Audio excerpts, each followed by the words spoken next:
I'm trying to think of the best crossover sample from like TGIF back in the day. Is this like Boy Meets World meets Family Matters or something? You could do Happy Days where Mork comes to the planet Earth. Robin Williams, absolutely Who's unhinged. your audience? I don't know. I'm just speaking for myself. I'm an old man. That reference, my dad is now scratching his head saying, wait a minute. I think I remember that show from 1972. I definitely don't know who Mork is, but that's okay. Yeah. Nano, nano.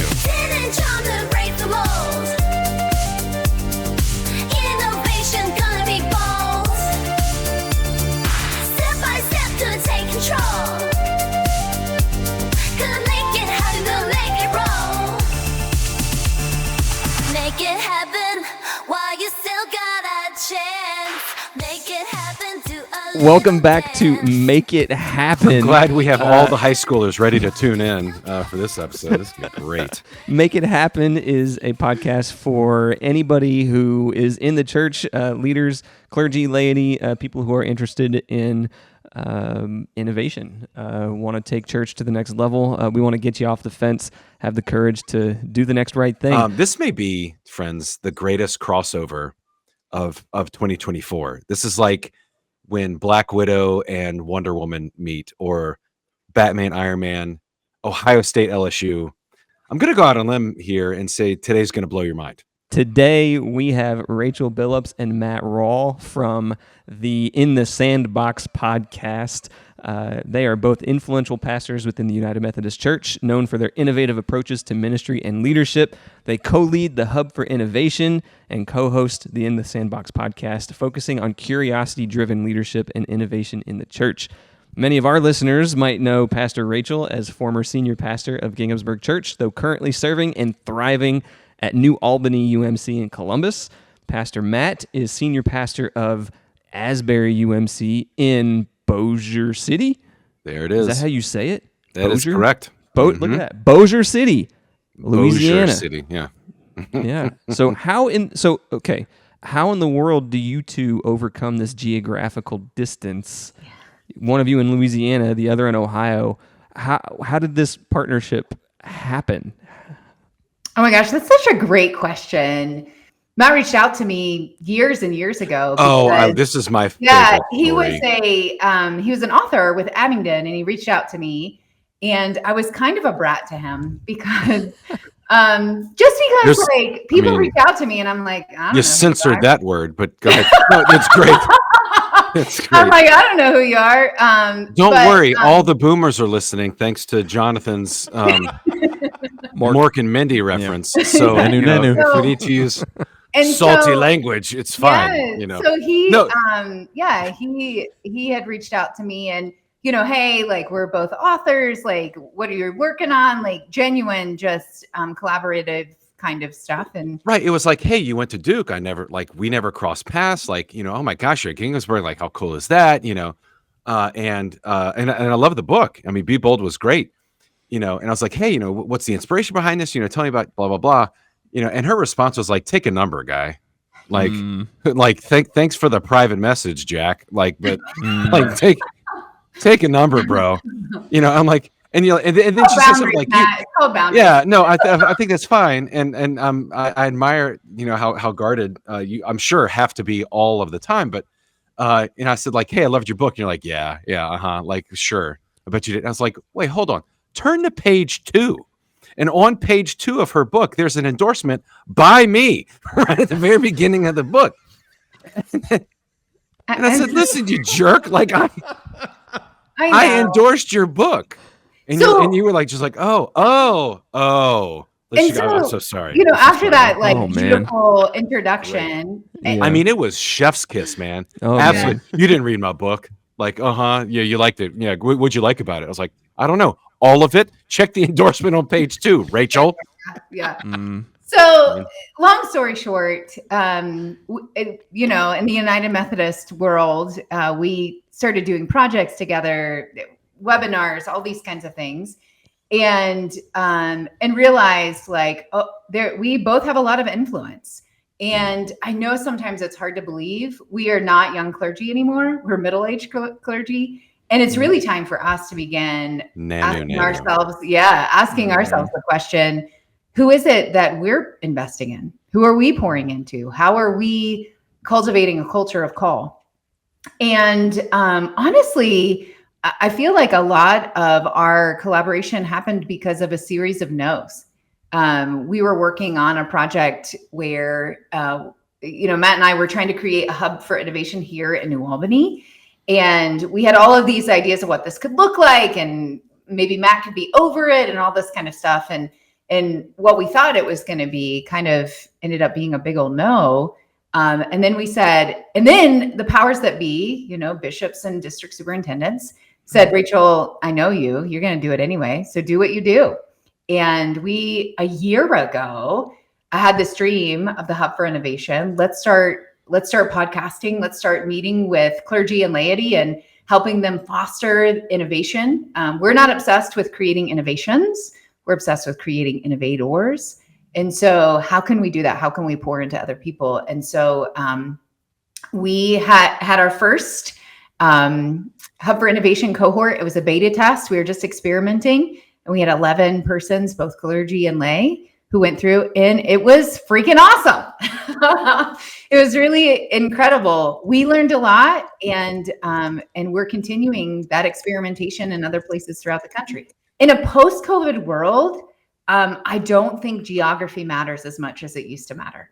And so, and what I love about that work is, it's two different jurisdictions coming together, two very different ministry contexts coming together.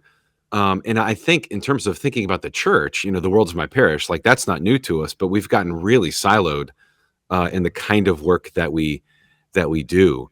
I mean, we didn't even meet in person until like 3 years ago. 21, yeah. Something like that. So yeah, a lot of the work that we did was collaborative and across 1,000 miles until we finally got and I love it because your district was like, yeah, you're going to do this anyway, so we might as well just get out of the way and let you do it. Which is great. The permission to lead was really, really helpful. So that's kind of how that started. And it was only a year ago, and now we're talking to Texas and Tennessee and Duke Divinity School and MTSO. MTSO. Yeah. That's right. Well, yeah, I mean, you're right with modern technology, fast speed travel, so on and so forth. Working in isolation is almost impossible now. And I think that's the other thing that we should say right out loud. One of the things that we recognized is there was a heyday for kind of solo hero leaders, those leaders that were experts, and we followed individual leaders, and that day's over. I always tell my kids, let's not judge the past by today's standards. We have to be really careful because we can be so critical of the things that happened in the past, particularly in the church world. But let me recognize that the future is very collaborative. And so instead of having RachelBillups.com and MattRawle.com, what if we combined our powers, our influence, our privilege, and shared that in such a way that we could have maximum impact? And you have to scroll, like on hubforinnovation.org, you have to scroll for a while just to even find our names. Right, it's down at the bottom as the staff, because that's just not the point, And your intro, Dan, was fantastic. Like, Matt Rawle's from this church and Rachel's over at this church. Like, my intro was like, and you're listening to the podcast of John's backup plan in case he doesn't become a cast member at the Magic Kingdom. Is that accurate? I mean, did you say like, hey Dan, we should get this podcast going just in case like my dream of being Pluto doesn't work out? Well, no, actually, like this podcast came out because we've been doing message podcasts for years, like long time, since the 90s, like 1998, I think is when it was the 90s. Yeah, and we have Dan and I have this running joke, like if I walk in his office and his screensaver turns off, then we have to stop talking to each other, and that happens over and over and over and over. And so finally we said, hey, let's just grab 2 microphones and start recording these conversations. And so that's where it started. But then we the first season, we just came up with this list of questions of just things that we're seeing in the church at large, and how can we use, like you said, Rachel, our influence and the opportunities that we have to help not necessarily change people's minds, because we can't do that, but give people things to think about and how they can look at their circumstances and their situations and see how can we do something in a different way that can be more effective to reach people. And so that was kind of season 1, and we talked a lot about the awakening that happened at Asbury, because Dan, you're an Asbury alum, and just kind of talking through what would that look like happening in our contexts.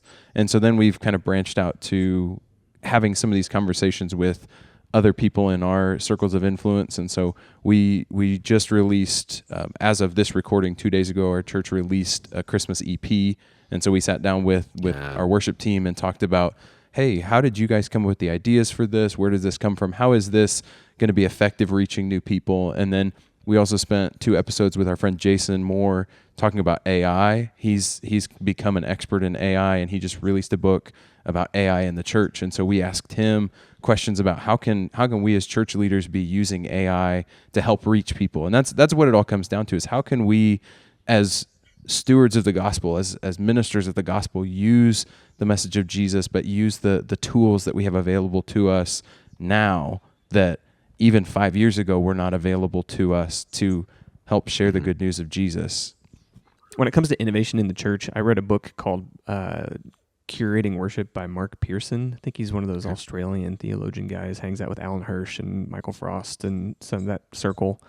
In the opening pages of his book, he described a folk story of a church somewhere, use your imagination, say it's in the hills of Scotland. And one day there was a cat that found its way into the sanctuary during church and started rubbing up against people and purring, and it was just being annoying. It kept coming back each week, finding its way back in. So one day they decided to tie it to a pole in the back of the room. Well, somebody was like, well, we should probably feed it too and maybe give it some water. And so day after day, week after week, this cat was back in the back of the room during worship. It became the church's pet. Eventually, as the congregation turned over and the pet passed on, they decided to replace the pet. And so generation after generation, as they replaced the pet actually gained spiritual significance, and it became the sacred cat, in the back of the room. And so the question was, what are you doing in your churches today that are sacred cats tied to poles in the back of the room? We don't understand the origin of why we do things, but we just do them anyway. And we've given them spiritual value, and in the original context, there was no spiritual value. The cat was annoying, and that's why we tied it up, And so there's things that we do in our churches that we're holding on to.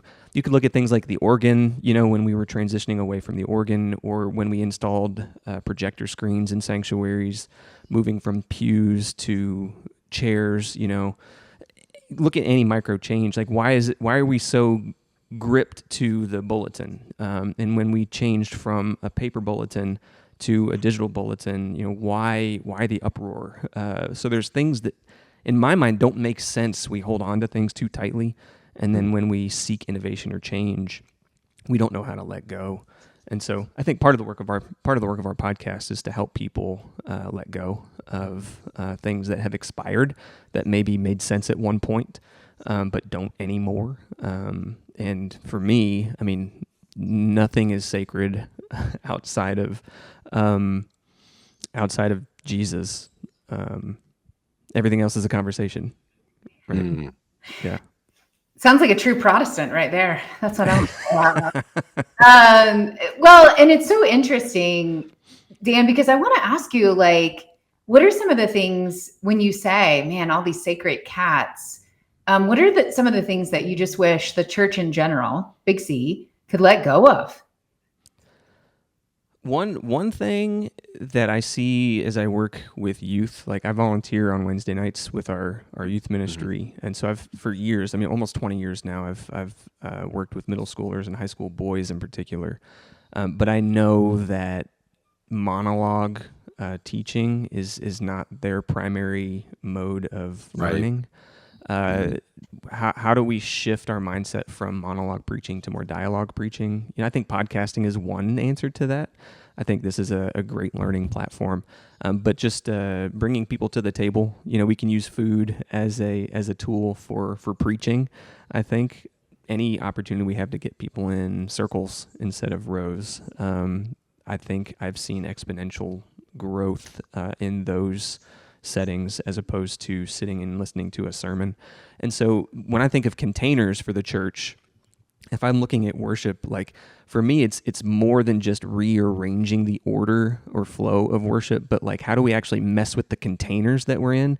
Yeah. Containers like having a stage and a pulpit and chairs that are oriented towards that stage and pulpit. Like, you know, we've gotten a lot of feedback at Ginghamsburg over the years where people tell us it feels like a performance because we have quality musicians and whatnot. Well, part of that comes from the fact that we have a stage, you know, and so what would happen if we eliminated the stage? You know, I don't know. What are the containers that we're living into? Why Sunday morning at specific times and always at those specific times? You know, what does 2 a.m. church look like on a Thursday morning? I don't know. You know, these kinds of containers. What do you think's at stake? Why do you think people are like, I mean, some people are clutching their pearls as you're talking out loud. So like, what's at stake? Yeah. Do either of you cut your grass at home? Yes, I do. You cut your grass? No. Do you enjoy cutting your grass? I actually do. Absolutely not. Yeah. Well, You why? do. Why do you enjoy cutting your grass? Because I love manual labor. I love moving my body. For me, and it is like, because it's grown and then I can see the results. Like at the end of the day, like I can see like this is accomplished. There is a starting point and there is an ending point. And I love the sweat. I love the labor. I don't have a riding mower. I have a push mower. And I make all of my children also cut grass. So for me, it's a tool to teach them how to appreciate hard work. Yeah. For me, it's control. I love the rows, you know. I love going like back and forth, and I cut it the same. You don't let Ben and Violet do it then. I don't, not yet. But I cut it, even if I were to teach them, I teach them to do it the same way I do, you know. But there's even, you know, in wider Tip City, there's awards from the government for people who manicure their lawns perfectly, you know. So I think there's a culture of control when life feels so chaotic. I think those things that you can control feel really good, you know. So for me, like when everything else feels out of whack, out of sync, I can at least go back and I can cut my grass the way I always cut my grass, and I always produce the same results. I can see it, right? It's tangible. And so I think in part, a lot of the containers that we live into on Sunday mornings are similar in the sense that our life is chaos. And so I understand the value of traditions, you know, of repeated containers or templates that we live into, because in some way I think the templates make life manageable. But I do think it's still permission giving to understand them as templates. And even as a designer, when I understand what the rules are and why the rules exist, so going back to the origin of why we do things the way we do it, once I have a full understanding of why we do certain things, it's even more permission giving because it gives me freedom to break the rules without actually breaking the why, you know. Y'all need to read some Willie Jennings. Who's that? Because like Willie here we go. Let me crack the knuckles.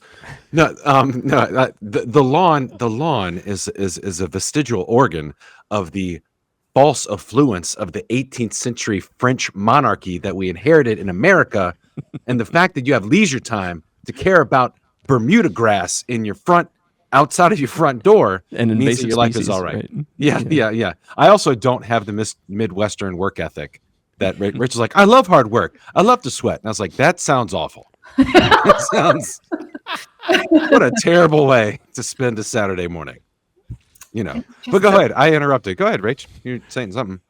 No, I love that. And then I wanted to push Dan and say, and that's exactly why you need to teach Violet and Ben to mow outside the lines. Because you've got the rules and the template, and now they need to say, actually, Dad, I want the backyard to be a wildflower pot, you know, and the plot, and then like it all heck breaks loose. So, I do think that I think you're right. I think that people do want to hold on to those containers, because I do think there's something beautiful about a rhythm of life, an order of life.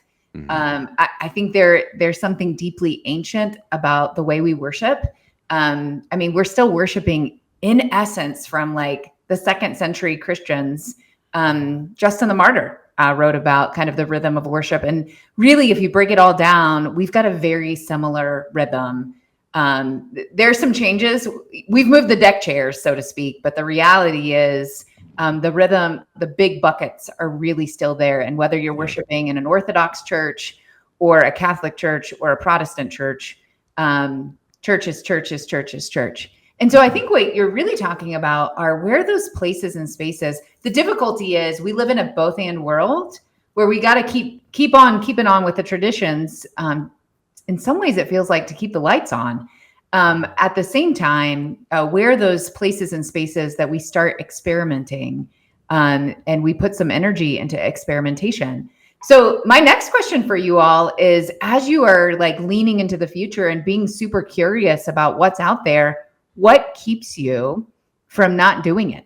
What keeps you from saying, hey, this container that we call worship, let's bust this up and let's move into the future? First thought that pops into my mind is our comfort. And that's, we're selfish enough that we go, I like it like this. I don't want to change that. I don't want to do something different.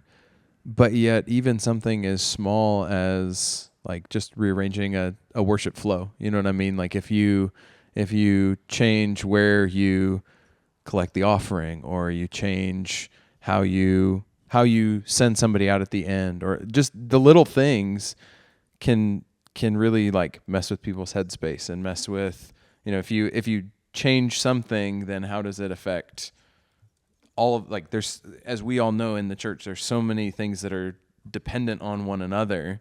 And it's like, well, we kind of know that if we wait longer into the service to collect the offering, then we know that there'll be more butts in the seats.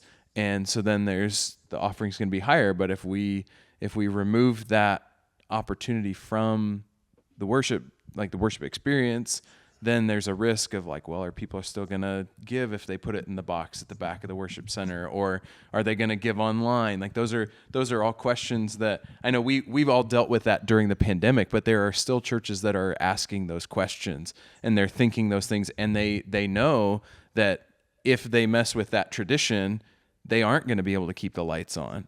And so it's breaking that barrier of the mindset. And I mean, I'm speaking to myself here. Like I'm one that I'm like, oh, I like the comfort of rhythm and routine and that security in it. But then being willing to say, no, I have to try something new. I have to try something different. And it's hard to get people to think differently and think outside of their norm when you know that there's something big behind it. Matt, you always say that the margin for error is slim. Razor thin, right? Especially today, right? So I think one of the I don't want to say one of the biggest struggles, is nostalgic scarcity, right? And we've talked about that in a couple of venues of there is a desire to, and I think about like we're on the heels of Christmas, right? Christmas is coming up, and there are just some things that if they don't happen, we feel, and this is a very general we feel we have missed the season, right? For example, so I mean, I can't imagine. I mean, there would be a coup if I said, you know what, instead of doing Silent Night this year, we're gonna do, I don't know, Fat Albert's "Oh Come All You Faithful" or something. I would come to your church. I'm just saying, like, I mean, it sounds rad when I say it out loud, but like, so there are some of these things that the cat tied to the pole where we have forgotten why we do them, but also let's also give voice to those touchstones. Yeah. I think sometimes we forget that our lives and our positions, first of all, problems, right, are not as chaotic as some of our sisters and brothers, right? Mm-hmm. So sometimes those touchstones can bring a great deal of peace for someone for whom their lives are turned upside down, right? Right. So nostalgic scarcity, it's the scarcity part, I think, of the nostalgia that becomes the problem. Is it okay to sing Silent Night at Christmas Eve? Sure, but not at the expense of the gospel that's being proclaimed, right? The manger matters, because you were talking about like container, right? Mm-hmm. The manger matters, but not at the expense of how it cradles Jesus, right? If you're like for example, if your manger is too modern where the baby rolls out of it, like you're missing the point of the manger, right? But also things change and technology changes. And thinking of, I have babies on my mind, not because I'm going to have another one, but because Jesus is going to be born right around the corner. We're always learning more about the human condition. Babies sleep on their back, babies sleep on their stomach. When to introduce bananas, these kind of things. We thankfully learn more about the human condition and therefore must adapt. But at the same time, the manger is meant to contain Christ so that Christ can be adored. And let's not lose sight of that. Yeah, there's a difference between cultural practice and core values. Yeah. Right. Which cultural practices change all the time with technology, new tools, but core values of what it means to be a Christ follower, those things don't change over time. Just the name of your podcast, right? Make it happen. Yeah. Mm-hmm. How are y'all defining it? Because you just said something profound in terms of the separation between core value and cultural practice, right? What's the it that you want to see have happen in our lives? What's the it? Genuine connection. Practical example, just moving from stained glass to a projector screen, right? I was frustrated early on just in my career. So I entered media career in churches around 2006, right? 2007. A little bit frustrated to see churches using screens only as... when Chris Tomlin was king, but go ahead. Yeah. Only using screens to magnify song lyrics and taking away hymnals, and not using the screen as a method of telling stories like stained glass was used for, So storytelling would be the core value from stained glass to the projector screen. Has nothing to do with the medium itself. Stained glass is a unique medium for storytelling, just like the screen is a unique medium for storytelling, just like blogging is and podcasting is and virtual reality could be, you know what I mean? So I think if anything, I would love to eliminate hesitancy and any lack of courage around adapting new tools for storytelling and for building empathy between people. I think that's probably the core value from a communication standpoint. And I love you. Stained glass is an excellent example because when stained glass was on the scene, when it first became on the scene, it was a technological marvel. Not necessarily because of the stained glass itself, but people were freaking out when stained glass was introduced because you were taking away from the structure of the wall, or so they thought, right? You're literally taking you're taking bricks out of the wall in order to tell a story of our faith in a predominantly illiterate world. Mm-hmm. So we are replacing brick and mortar with storytelling. Like there's a beautiful metaphor there in terms of what the church is, but some of the same fears are still there. Like, what do you mean you're taking brick out of the wall? Like this is literally going to crumble, but it doesn't because of the way that technology works. And it wasn't, in other words, stained glass wasn't a means of saving money on brick, right? The screens shouldn't be a means of not using the hymnal. I'm interested, Rachel, in because this is like a Ginghamsburg party on this podcast right now. No, I'm flattered. I feel like y'all are in the corner by the Christmas tree talking, and I'm like at the punch bowl, like just listening in, like making sure, like I'm listening for buzzwords that I can jump in and with moving to a different community, Rachel, from the really super interesting platform that Ginghamsburg is in terms of storytelling. Like, how did you take advantage, or what were some of the challenges maybe of moving from a different space and place and platform? I think Dan's thought on core value is really, really important because suddenly I went from having a team of at least 4 people to having none, 0, zilch. And trying to figure out so how do I do this? And how do I ensure? And I would say, I'm going to speak to all of those small churches, because when I went from Ginghamsburg, my first Sunday here at New Albany, the average attendance was closer to 100 people. Really had seen some dip in attendance because of COVID. And so I was like sucking wind a little bit. And I realized the principles of like, no, we've got to encourage people to share their stories. And during the pandemic season, we started, even at Ginghamsburg, doing a lot more Zoom interviews. So I started Zoom interviewing people and recording that because I knew how to do that technology by myself, right? Yep. Mm-hmm. And then I started using my iPhone. The hills came out in that response. Guess what? My iPhone is a better camera than anything that we had lying around here.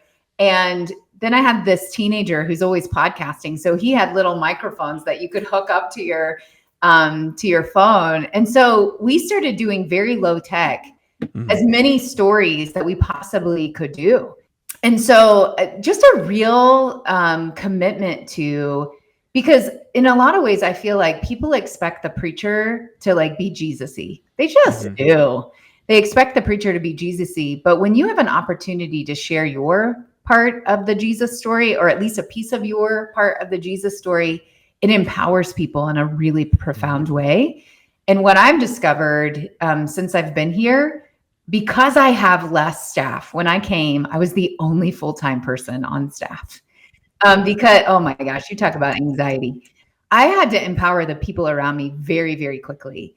And in the course of 2.5 years, the amount of people empowerment here, the amount of like people living out of their call and giftedness has been just inspiring, frankly. And I think that started with empowering people to share a piece of their Jesus story with a congregation.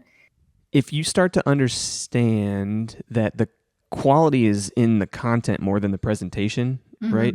Then I think, especially now in a social media world where everybody has a camera in their pocket, I think there's a way less premium on super high quality production and more on the quality of the story or the content that you're trying to communicate.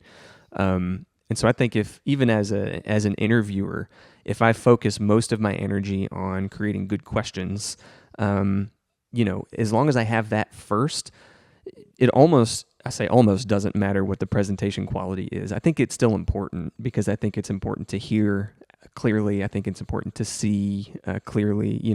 There are distractions that come with poor quality broadcast standards.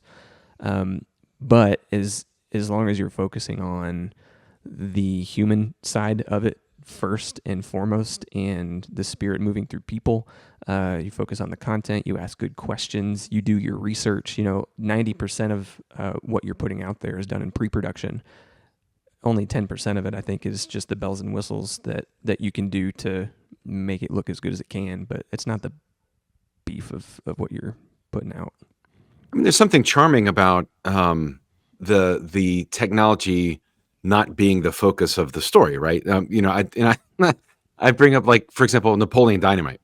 Like, the budget for shooting that movie was, I don't know, $73, something like that. $73 and like a couple of Diet Pepsis. Like, I'm not sure like how they, but like the story is so captivating and fun and interesting that you miss you don't miss the story because of the quality, because you can, and I think you're right. Yeah.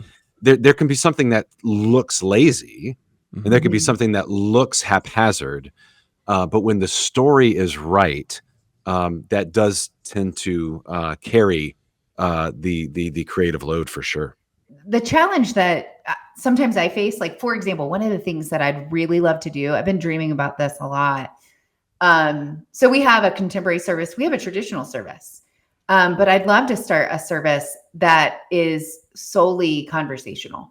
Like, maybe there's a song, there's some music, but it's really a conversation. And it's not like, I'm not the central person, and it's more questions than answers. And always communion, maybe always breakfast, always gathered around a table, because that's my jam. Yeah. And because I'm becoming less and less obsessed with being the sage on the stage, and more obsessed with, how do I empower people to actually live out the gospel? Because the stakes feel higher all the time. How the hell did we get to a place where I'm preaching and I was hungry and you gave me something to eat? I was thirsty and you gave me something to drink. And people are saying, well, preacher, that's socialism. I'm like, wait a second. I'm literally quoting Jesus verbatim. I wonder, and this is what I'm obsessed with. for the rest of my life, what would it look like for me to get so obsessed with discipling people, helping people actually follow Jesus, that it was costly? And I believe that's where a lot of people are scared out of their minds. You know, this bubble for the last 25 years of like professional Christianity, and everybody gets paid, and there are big churches with big staffs, and even churches that have full-time pastors. I really believe that's a thing of the past.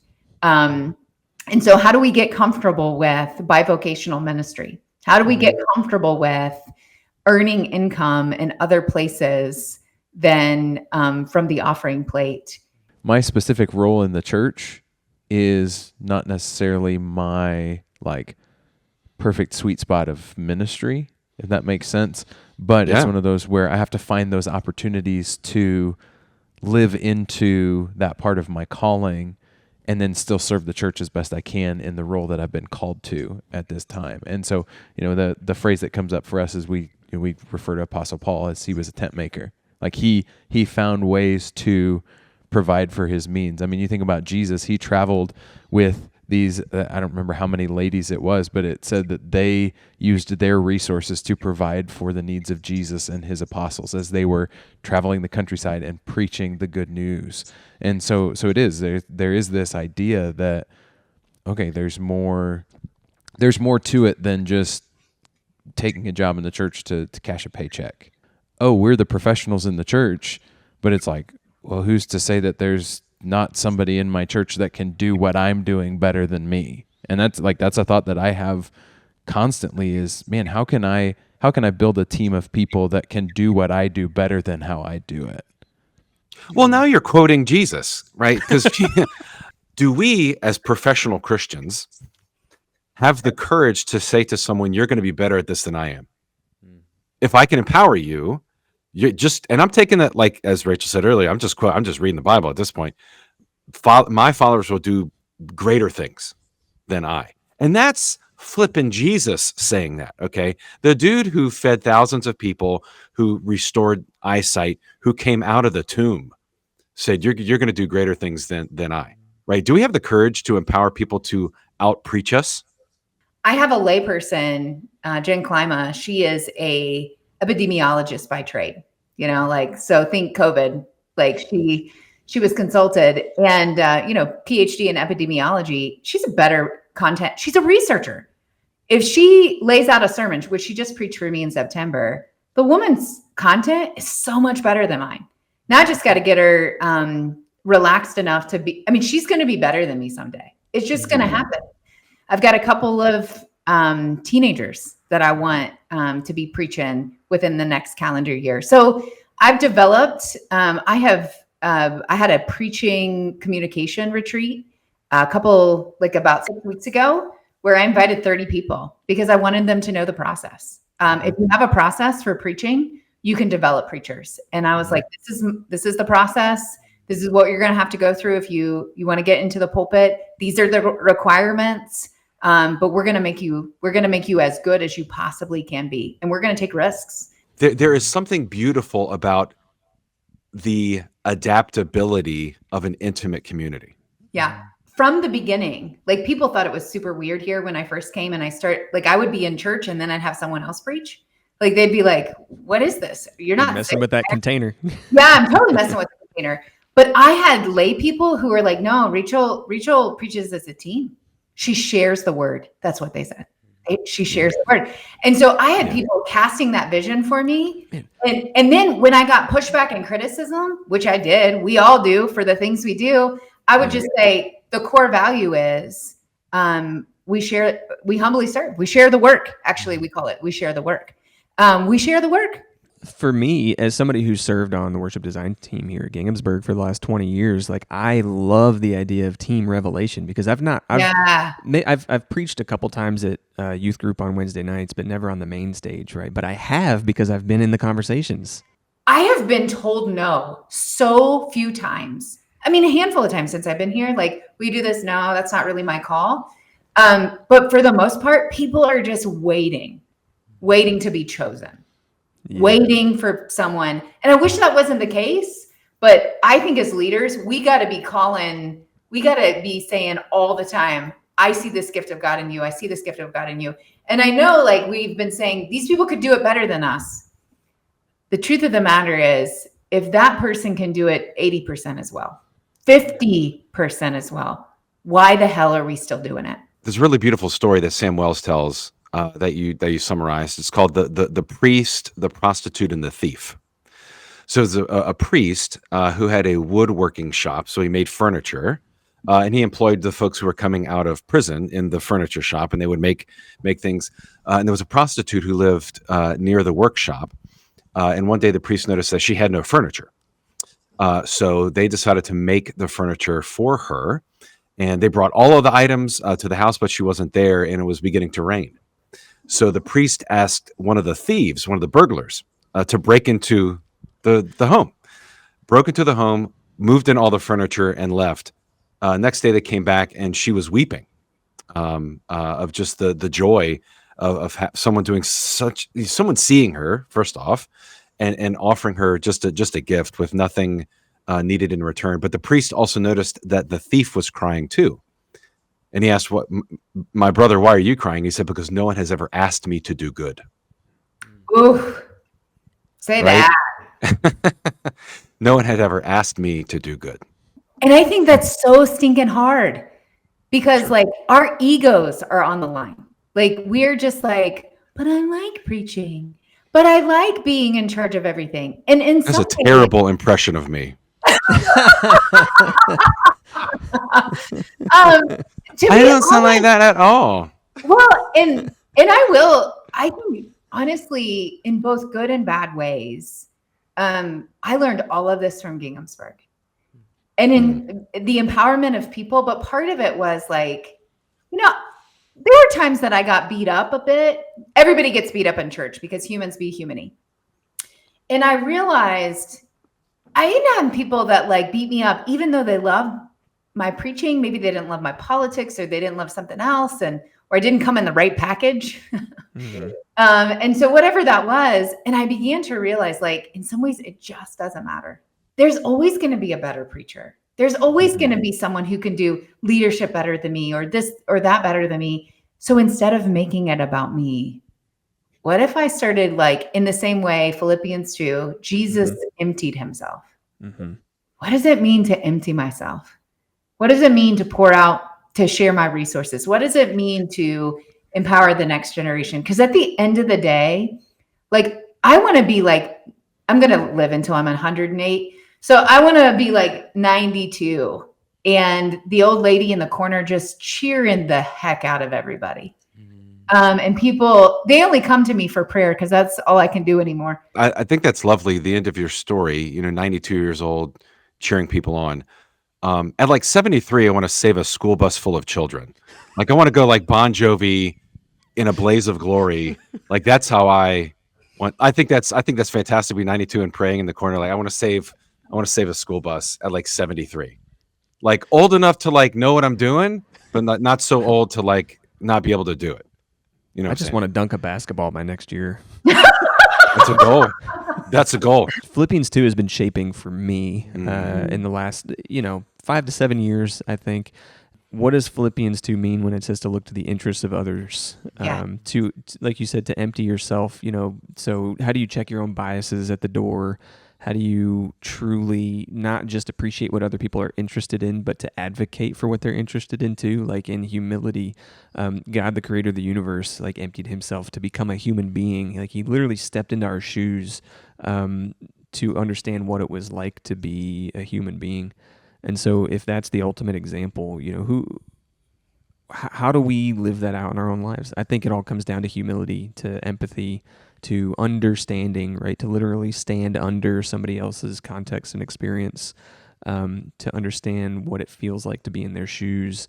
And I think the biggest mistake we do is to offer solutions without context. I think understanding the context of others is where we all need to begin when it comes to innovation, because essentially that's marketing, right? It's going to market and doing research and learning who is your target audience, what are their problems, what solutions can we create to meet those problems, and then going back to the lab and getting to work.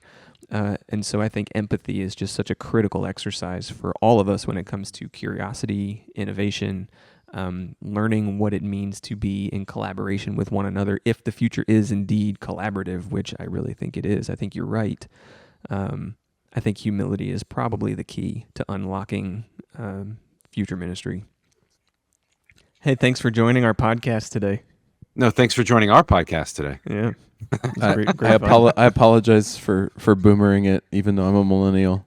You started off strong. I mean, I'm surprised you didn't start talking about Taxi. You know, never watched that one.